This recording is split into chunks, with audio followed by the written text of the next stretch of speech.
ઋષિ ચિંતન ચેનલમાં આપ સૌનું હાર્દિક સ્વાગત છે.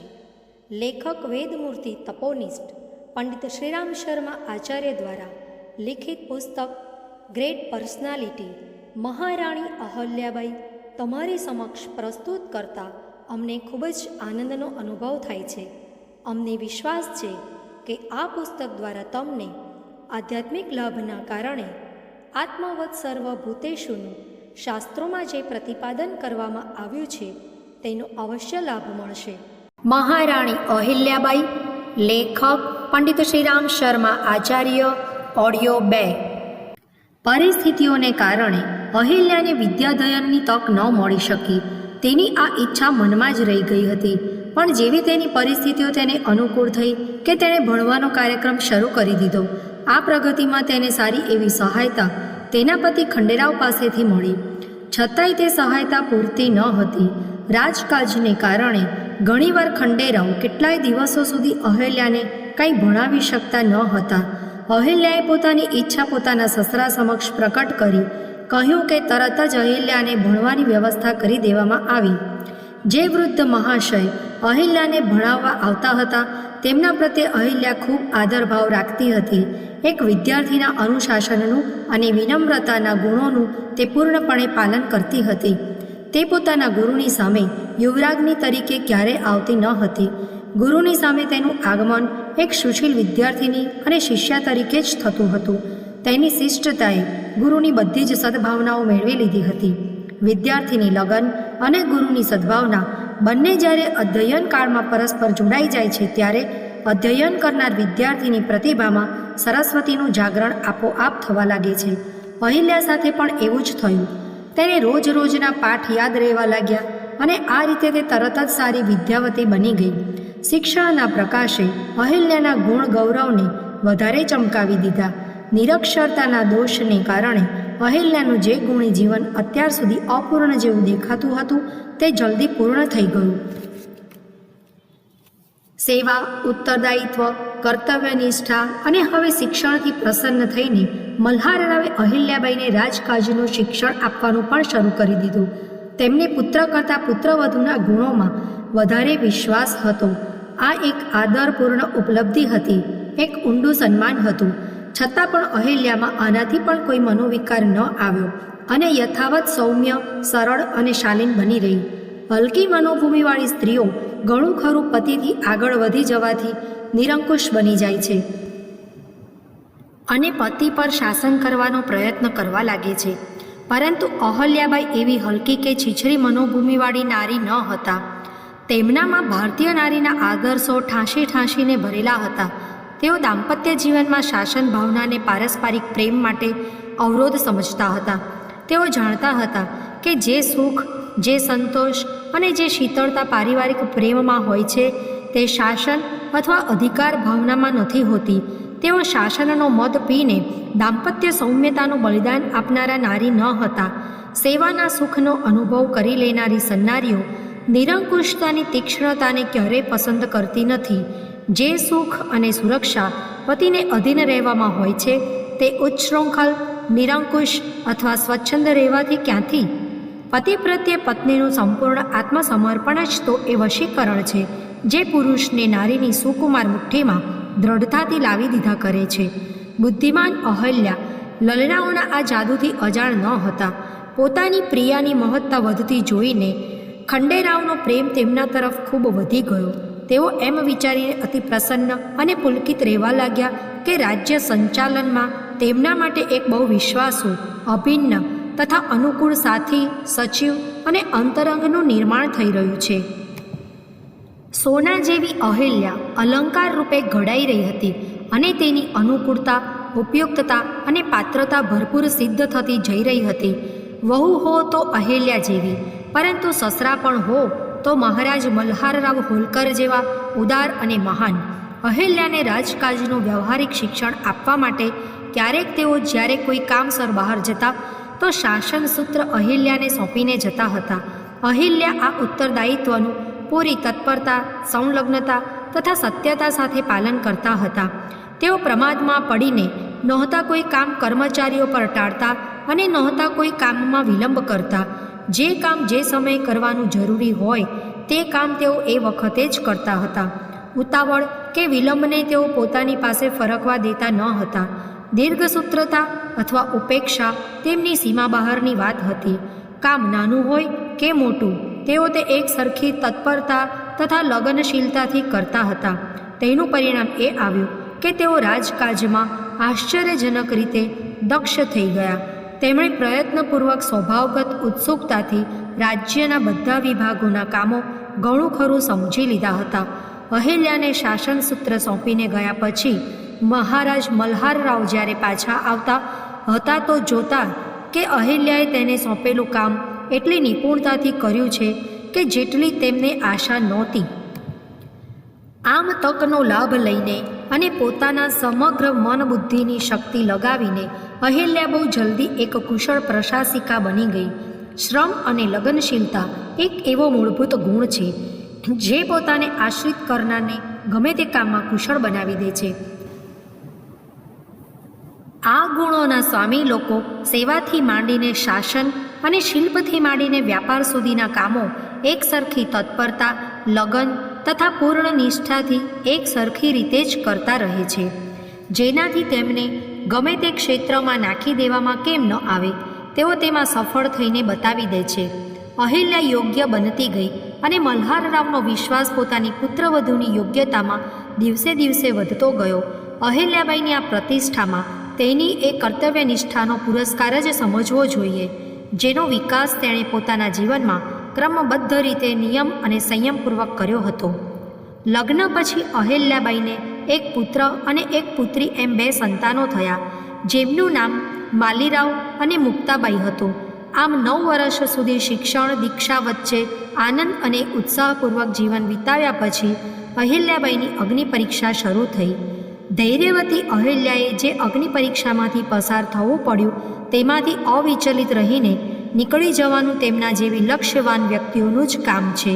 પોતાના જીવનની અગ્નિ પરીક્ષાઓને અહિલ્યાબાઈએ પોતાના એ આત્મવિશ્વાસ અને આત્મસંયમના બળે જ ઉત્તીર્ણ કરી, જેનો સંચય તેમણે સતત ઉપાસનાના આધારે કર્યો હતો.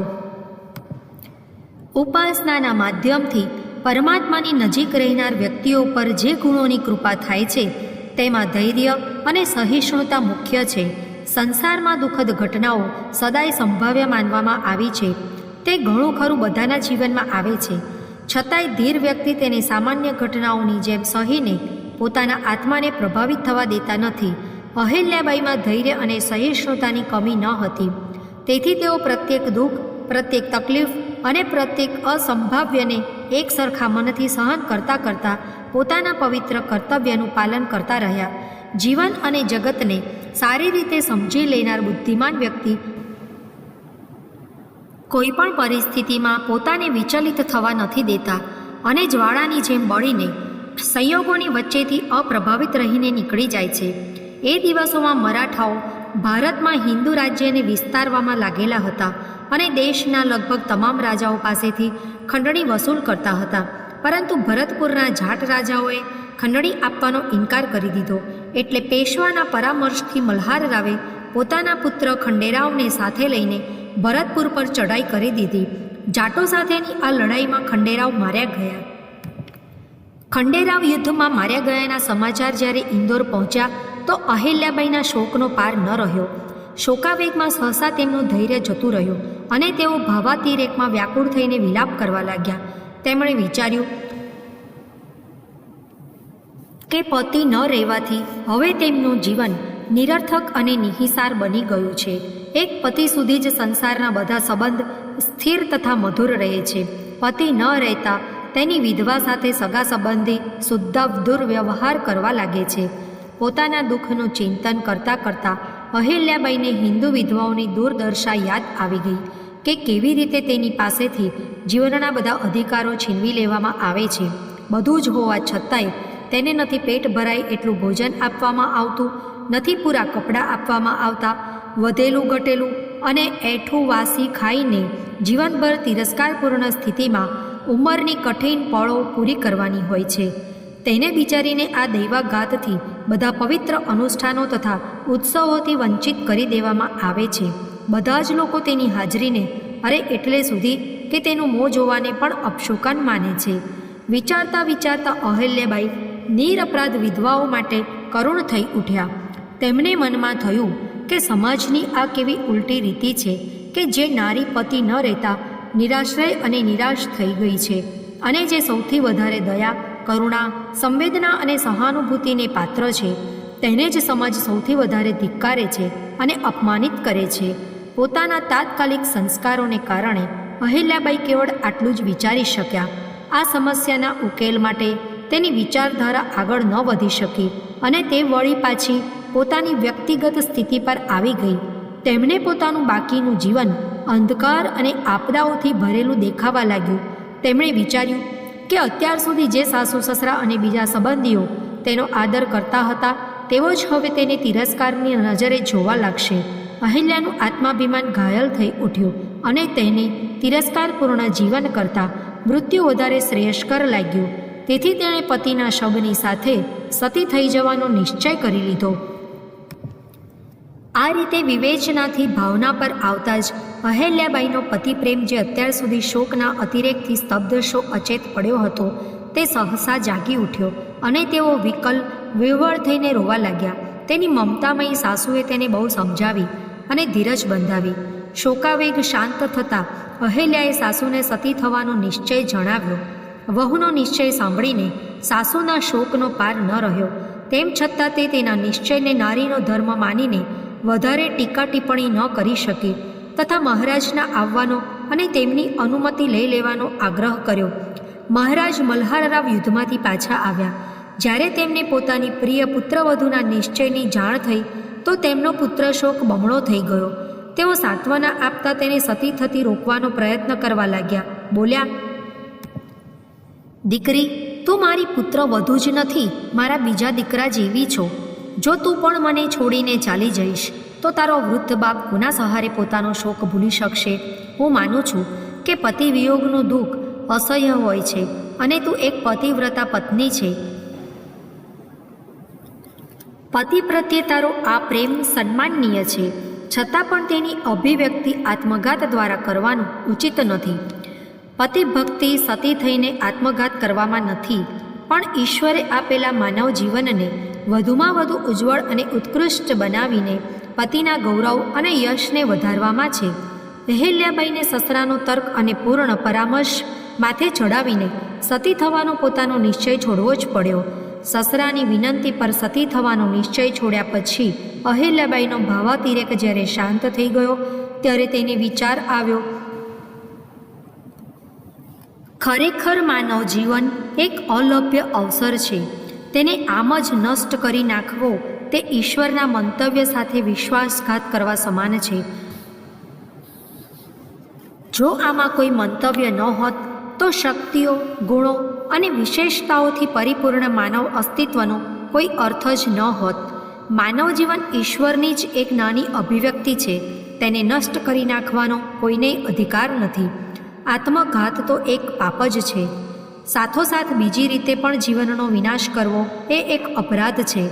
જે મનુષ્ય અજ્ઞાનવશ વિષય વાસનાઓ અને ભોગવિલાસની વિભીષિકાઓમાં પડીને આ માનવ જીવનનો દુરુપયોગ કરતા રહે છે તેઓ પણ તેનો વિનાશ જ કરે છે.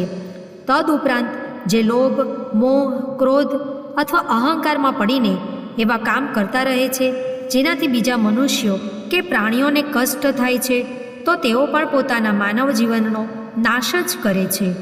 લોભને વશીભૂત થઈને ઘણું ખરું લોકો પોતાની શારીરિક, બૌદ્ધિક તથા વ્યવહારિક શક્તિઓનો દુરુપયોગ કરીને ધન સંપત્તિનો સંચય કરતા રહે છે. તેના માટે તેઓ શોષણ, છળકપટ અને આડંબરનો આશ્રય લીધા કરે છે. ચોરી, લૂંટ, ભ્રષ્ટાચાર વગેરે કોણ જાણે કેટલાય નિંદનીય ઉપાયો ગ્રહણ કરતા રહે છે. તેમના આ લોભ પ્રેરિત અપકૃત્યોથી કોણ જાણે કેટલા લોકોને કષ્ટ, હાનિ અને શોક સહન કરવા પડે છે. આ કુપરિણામકારી કાર્યો કરવામાં જીવનનો દુરુપયોગ કરવો એટલે તેનો નાશ જ કરવો. ઘણીવાર મોહમાં પડીને ધર્મ માર્ગનો ત્યાગ કરીને અધર્મના પથ પર ચાલવા લાગે છે. શાસ્ત્રોની અવહેલના તથા વિદ્વાનો, સંતો અને મહાત્માઓનો તિરસ્કાર કરતા રહે છે. સાચા, યોગ્ય અને હિતકારી વચનોની મશ્કરી કરે છે. ઠાઠમાઠ, શેખી અને પ્રદર્શનમાં ધન અને પ્રવૃત્તિઓનો દુરુપયોગ કરે છે અને મોજ મજા, આનંદ પ્રમોદ અથવા મનોરંજનમાં સમય અને સામર્થ્યને નકામાં ગુમાવતા રહે છે. સમાજ, રાષ્ટ્ર અથવા સંસાર પ્રત્યે પણ તેમનું કંઈક કર્તવ્ય છે એ બાબત વિશે ક્યારેય ભૂલમાંય વિચારતા નથી. પોતાના નિહિત સ્વાર્થોમાં ગૂંથાયેલા રહીને એક આંધળું જીવન જીવતા રહે છે. સ્વાર્થમાં વિઘ્ન આવવાથી શોક કરે છે, રોવે છે, બૂમો પાડે છે અને આવેગોથી પ્રેરાઈને અપરાધોમાં પ્રવૃત્ત થઈ જાય છે. આ રીતે જીવન ચલાવવું એ પણ તેને નષ્ટ કરવા સમાન છે. પોતાની હીન તથા નિમ્ન વૃત્તિઓને તુષ્ટ કરવા માટે લોકો ઘણું ખરું અહંકારનું પાલન કર્યા કરે છે. તેઓ મદમાં એટલા મત્ત થઈ જાય છે કે એ વાતનો વિચાર જ નથી કરતા કે તેમના અહંકારની નીચે દબાઈને કેટલા નિરપરાધ અને અસહાય લોકોનું બલિદાન દેવાઈ રહ્યું છે. જો ધન હોય તો તેના જોરે લોકોને ખરીદીને પોતાને અધીન બનાવવામાં મોટાઈ અનુભવે છે. બીજાની ઉન્નતિ અને પ્રગતિને જોઈને ઈર્ષ્યા કરવી તેને મનુષ્યનો સહજ સ્વભાવ માને છે. બીજાના વિકાસમાં અવરોધ ઊભો કરવાને રાજનીતિ માને છે. પોતાના દંભની તુષ્ટિમાં મોટામાં મોટી સામાજિક, રાષ્ટ્રીય અથવા માનવીય હાનિ કરી નાખવામાં સહેજ પણ સંકોચ રાખતા નથી. પોતાની આ દુર્બળતા પર સહેજ પણ આઘાત પામીને સાપની જેમ કુપિત થઈને પોતાના કે પારકાનું અનિષ્ટ કરી નાખવા તત્પર થઈ ઉઠે છે. આ પ્રકારનું આસુરી જીવન જીવવું એ પણ જીવનને નષ્ટ કરવા સમાન જ છે.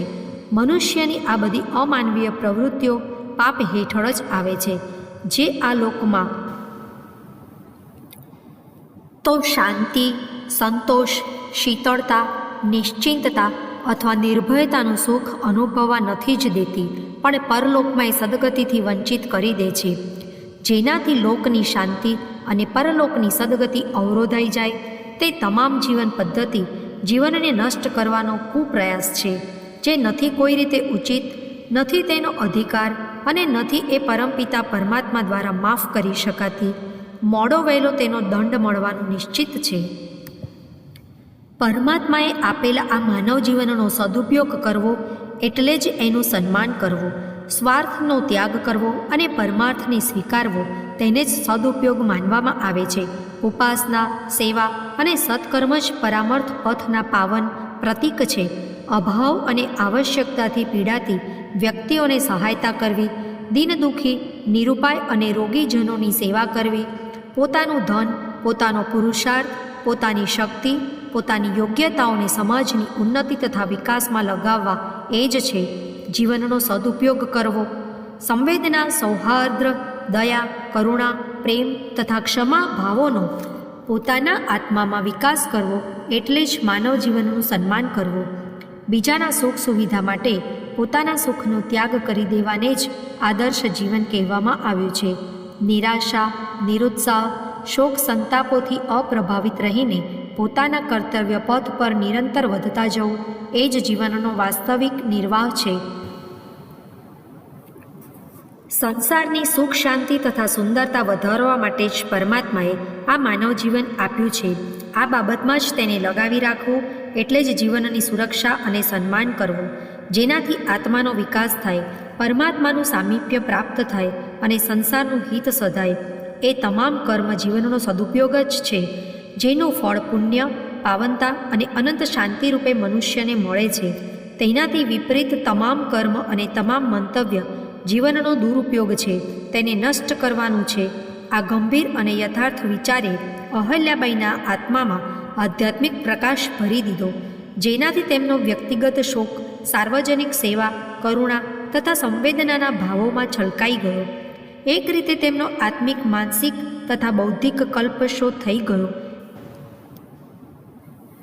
જીવન પ્રત્યે તેમનો દ્રષ્ટિકોણ પારમાર્થિક પ્રથાઓમાં બદલાઈ ગયો. સાધ્વી અહલ્યાબાઈ હવે પુત્ર અને પુત્રવધુ બંને રૂપે સાસુ સસરાની સેવામાં ઉત્સાહપૂર્વક તત્પર થઈ ગઈ. સેવા તો તે પહેલાં પણ કરતી હતી, પણ હવે તેમની સેવામાં શ્રદ્ધા, ભક્તિ જેવી ગંભીર ભાવનાઓનો સમાવેશ થઈ ગયો હતો.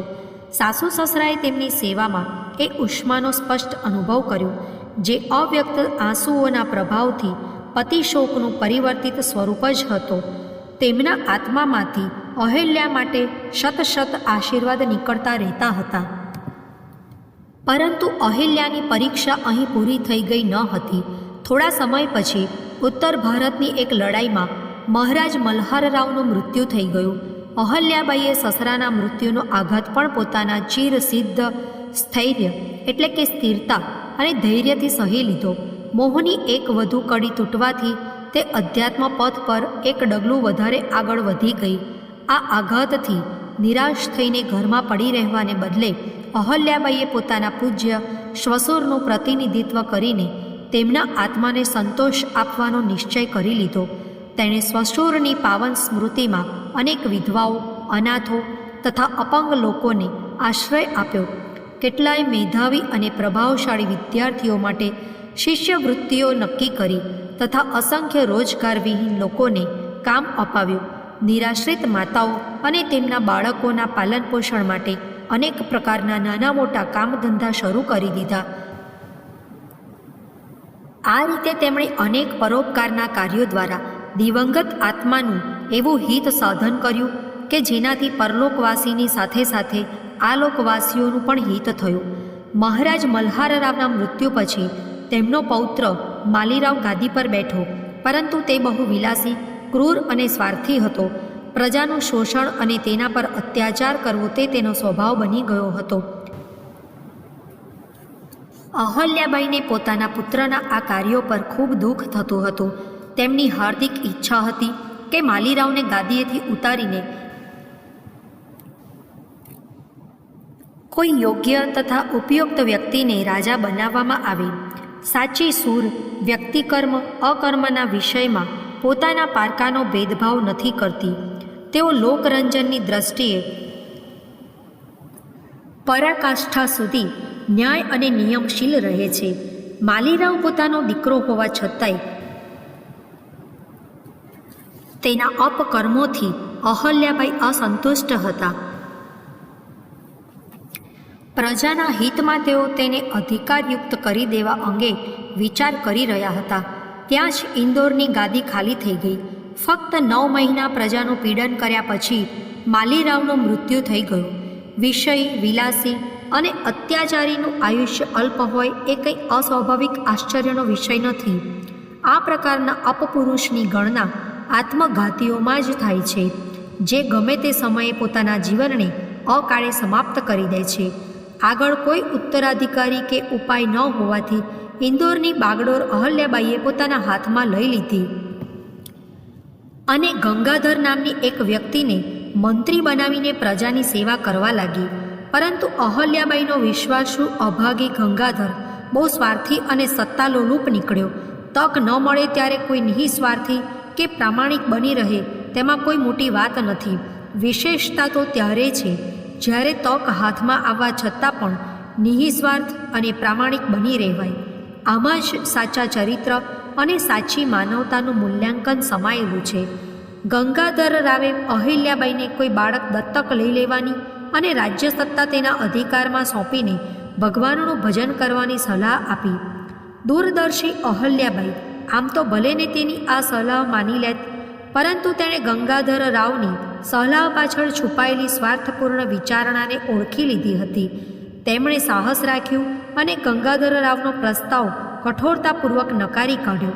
સાથે સાથે એમ પણ કહી દીધું કે રાજ્યના કાર્યોમાં જે કોઈ વ્યક્તિ પોતાના સુયોગ્ય ગુણોનો પરિચય આપશે તેને હું શાસન સોંપી દઈશ. કોઈ બાળકને દત્તક લેવાની મારે જરૂર નથી. આ સાંભળીને વિશ્વાસઘાતી ગંગાધર રાવે પોતાના કાકા રઘુનાથ રાવ પેશવા પાસે ઇન્દોર પર ચઢાઈ કરાવી. ગંગાધર રાવના આ વિશ્વાસઘાતથી અહલ્યાબાઈનું તેજ જાગી ઉઠ્યું. તેમણે સેનાપતિઓ, નગરોના મુખીઓ તથા પ્રતિનિધિઓની એક સભા બોલાવી અને સર્વસંમતિથી ઇન્દોરની શાસિકા બનીને તુકોજી રાવના સેનાપતિ પદ હેઠળ પેશવા રઘુનાથરાવ વિરુદ્ધ યુદ્ધની ઘોષણા કરી દીધી. પેશવા રઘુનાથ રાવ અહિલ્યાબાઈનું આ સાહસ અને દ્રઢતા જોઈને ડરી ગયો અને લડ્યા વિના જ પાછો જતો રહ્યો. આ આકસ્મિક અસ્તવ્યસ્તતાને કારણે રાજ્યમાં ચોર ડાકુઓ વધી ગયા. તેમનું દમન કરવા માટે તેમણે જાહેરાત કરી દીધી કે જે વ્યક્તિ આ અપરાધીઓનું દમન કરશે તેની સાથે તેઓ પોતાની પુત્રી મુક્તાબાઈના લગ્ન કરશે. અહલ્યાબાઈની આ જાહેરાત પાછળ તેમની બહુ મોટી દૂરદર્શિતા અને બુદ્ધિમત્તા છુપાયેલી હતી. તેમણે વિચારી લીધું હતું કે એક તો આ રીતે ચોર ડાકુઓનું શમન થઈ જશે અને બીજું વરની યોગ્યતા અને વીરતાની પરીક્ષા થઈ જશે. ત્રીજું, દીકરીના લગ્ન માટે રાજનૈતિક લોલુપતાની સંભાવના ખતમ થઈ જશે. આ પણ એક રીતે પરિપૂર્ણ સ્વયંવરનું જ સ્વરૂપ હતું. અંતે એક સાહસિક નવયુવક યશવંતરાવે ડાકુઓના દમનનું બીડું ઝડપ્યું અને જીવના જોખમે એ કર્તવ્ય પૂરું કરી બતાવ્યું. પોતાની ઘોષણા અનુસાર અહલ્યાબાઈએ યશવંતરાવ સાથે મુક્તાબાઈના લગ્ન કરાવી દીધા. રાજ્યમાં શાંતિ અને વ્યવસ્થાની સ્થાપના કરી લીધા પછી અહલ્યાબાઈએ રાજ્યના શેઠ, શાહુકારો, વેપારીઓ, શિલ્પીઓ, કલાકારો, મજૂરો તથા અન્ય આર્થિક ક્ષેત્રની વ્યક્તિઓને પ્રોત્સાહન આપ્યું તથા વેપાર અને શિલ્પોમાં વધારો કરાવીને રાજ્યની ઉન્નતિ કરી. તેમણે દૂર દૂરના પ્રામાણિક વેપારીઓને બોલાવીને રાજ્યનો વેપાર વિકસાવવા માટે સાધન સગવડ આપ્યા. રાજ્યની આર્થિક હાલત સુધરી જવાથી અહલ્યાબાઈએ પ્રજાના ઘણા બધા કર દૂર કરીને તેમને આર્થિક ઉન્નતિ કરવાની તક આપી. વિદ્વાનો, કવિઓ અને લેખકોએ અહલ્યાબાઈનો સહયોગ મેળવીને પોતાની શત સ્મૃતિઓ દ્વારા સાહિત્યિક ભંડારની વૃદ્ધિ કરી. આમ પુણ્યવતી અહલ્યાની વ્યવસ્થામાં ચારે બાજુ સુખ, શાંતિ અને ઉન્નતિ વિકાસની પ્રવૃત્તિઓ નજરે પડવા લાગી. તેમ છતાં હજી તેમની અગ્નિ પરીક્ષા પૂરી થઈ ન હતી. થોડાક જ સમય પછી થોડા સમયાંતરે પોતાની સાસુ, પુત્રી અને જમાઈ મૃત્યુ પામ્યા અને તેઓ સંસારમાં સર્વથા એકલા રહી ગયા. પરંતુ તેમ છતાં અહલ્યાબાઈએ ધૈર્ય ન છોડ્યું અને પોતાના કર્તવ્ય પાલનમાં તત્પર રહ્યા. મુસીબત પર મુસીબત આવતા અને દુઃખ પર દુઃખ આવતા જોઈને પણ તેઓ એક ક્ષણ માટે પણ ન આંસુ સારવા બેસી રહ્યા અને ન નિષ્ક્રિય થઈને પોતાના કર્તવ્યોથી વિમુખ થયા. જેણે આત્માને પોતાનો મિત્ર બનાવી લીધો હોય છે, ખુદને કર્તવ્યની વેદી પર સમર્પિત કરી દીધા હોય છે, પરોપકાર તથા પરમાર્થને પોતાનું ધ્યેય બનાવી લીધા હોય છે, તેઓ એકલા રહેવા છતાંય એકાકી નથી રહેતા. પુણ્ય તેમના સહચર હોય છે અને પરમાત્મા તેમનું રક્ષણ કરતા રહે છે. વિધિ વિધાનને વશવર્તી શાસનની જે જવાબદારી અહલ્યાબાઈ પર આવી ગઈ હતી, જો કે તે અસંખ્ય જટિલતાઓ અને આશંકાઓથી ભરેલી હતી, તેમ છતાં તેમણે તે ઉત્સાહ, સાહસ અને આત્મવિશ્વાસના બળે નિભાવી હતી. તેમણે ચારે બાજુથી પોતાની જાતને સમેટીને પોતાને પ્રજાની ભલાઈ તથા ઉન્નતિમાં લગાવી દીધી. જે શાસક મન, વચન, કર્મથી જનતા જનાર્દનની સેવામાં તત્પર રહે છે, તેની ઘણી બધી રાજનૈતિક મૂંઝવણો આપોઆપ દૂર થતી રહે છે. મહારાણી અહલ્યાબાઈએ પ્રજાની સેવાને જ પોતાનું ધ્યેય બનાવી લીધું અને તેમાં જ તન મન ધનથી લાગી ગયા. સંસારના સત્યો તથા આધ્યાત્મિક વિકાસે જો કે અહલ્યાબાઈને અમુક હદે વિરક્ત બનાવી દીધા હતા, તેમ છતાં તેઓ અનાસક્ત ભાવે પોતાના બધા કર્મ અને કર્તવ્ય કરતા રહ્યા. તેમણે વિચાર્યું કે જો હું રાજ્યભારથી વિરત થઈને કેવળ આત્મસાધનામાં લાગી જાઉં તો કોણ જાણે શાસનના સૂત્રો કેવાય હાથમાં ચાલ્યા જાય અને એવી હાલતમાં પ્રજાનું શોષણ થઈ શકે છે. પ્રજાના શોષણની સંભાવનાથી તટસ્થ થઈને જો હું આત્મચિંતનમાં નિરત થઈ જાઉં તો કર્તવ્યહીનતાનો દોષ મારા આત્માના વિકાસને અવરોધશે અને હું પોતાના પારિવારિક અને સામાજિક કર્તવ્યનો પરાણે ત્યાગ કરીને સંન્યાસ લેનાર વ્યક્તિ અથવા તપસ્યા માટે વનો પહાડોમાં ચાલ્યા જનાર પલાયનવાદીની જેમ જ પરમાર્થ લાભની અનાધિકારીણી બની જઈશ. પોતાની વર્તમાન જવાબદારીઓનો ત્યાગ કરીને આત્મસાધના કરનારને કદાચ જ મુક્તિ મળી શકતી હશે.